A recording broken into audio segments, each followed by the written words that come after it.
Assalamualaikum warahmatullahi wabarakatuh.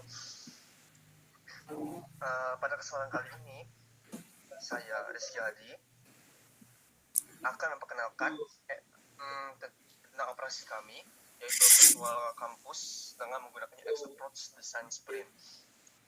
Konsep virtual kampus yang akan kami gunakan kali ini yaitu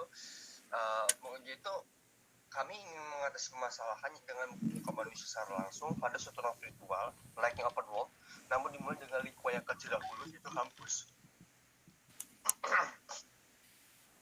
Beberapa alat yang sudah kami persiapkan, diantaranya kamera 3D untuk menangkap lingkungan kampus, Unity Project, Google VR, Gear VR, database untuk avatar para user, dan server. Sedangkan tempat yang dibutuhkan untuk membuat aplikasi ini bisa dimulai masing-masing dengan memanfaatkan aplikasi app untuk perawat pembahasan. Nah, tampilan berikut ini adalah skema yang kami harapkan pada aplikasi nantinya akan kami selesaikan. Di mana dengan banyaknya user ini, saya waktukan dengan user 1 dan user 2 untuk user untuk sekarang. Mereka mampu untuk menginstal aplikasi untuk masuk virtual di PC mereka masing-masing. Lalu kemudian karena aplikasi ini berbasis Android yang dimana Android digunakan untuk mengkustomisasi avatar mereka, sehingga mereka bisa menggunakan avatar tersebut untuk login di ruang virtual tersebut. Nah, lalu sebelum mereka bisa dikumpulkan dalam satu ruangan untuk melakukan meet up, mereka akan dikumpulkan terlebih dahulu datanya supaya di ruangan tersebut tidak ada glitch ataupun bug yang terjadi. Mampu menggunakan ruang virtual terakhir, mampu menggunakan ruang virtual dengan lancar tanpa glitch atau error pada citra yang ada. Nah,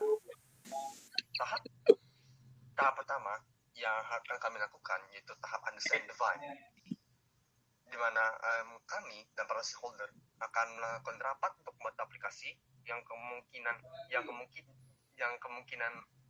ada aplikasi tersebut ada hambatan apa yang akan terjadi.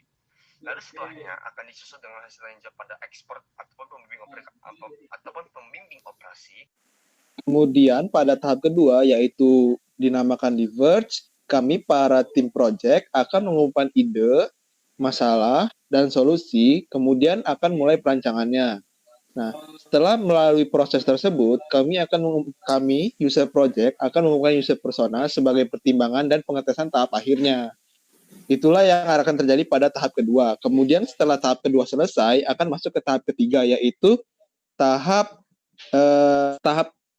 ketiga yaitu decide, adalah membahas ide yang sudah dipertimbangkan sebelumnya bersama user persona dan akan melakukan voting untuk ide terbaiknya. Nah, setelah ide terbaiknya itu dijelaskan kembali oleh pemilik ide, akan dikumpulkan masukan para ide lain sebagai bahan tambahan. Pada pembuatan prototipe ini kita laksanakan pada hari keempat.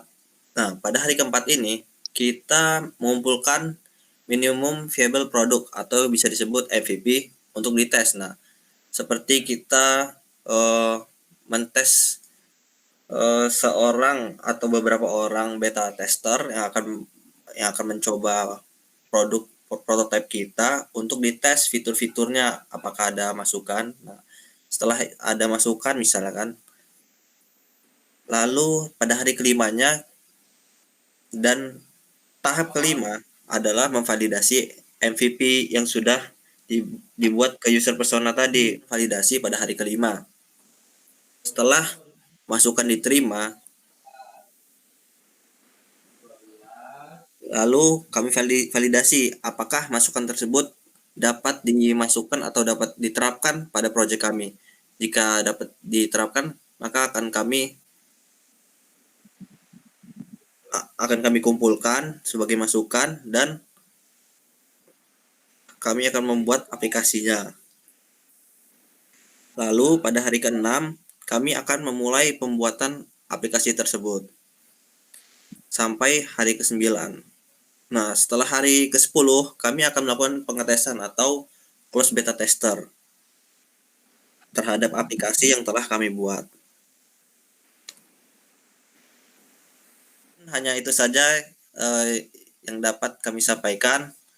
Wassalamualaikum warahmatullahi wabarakatuh.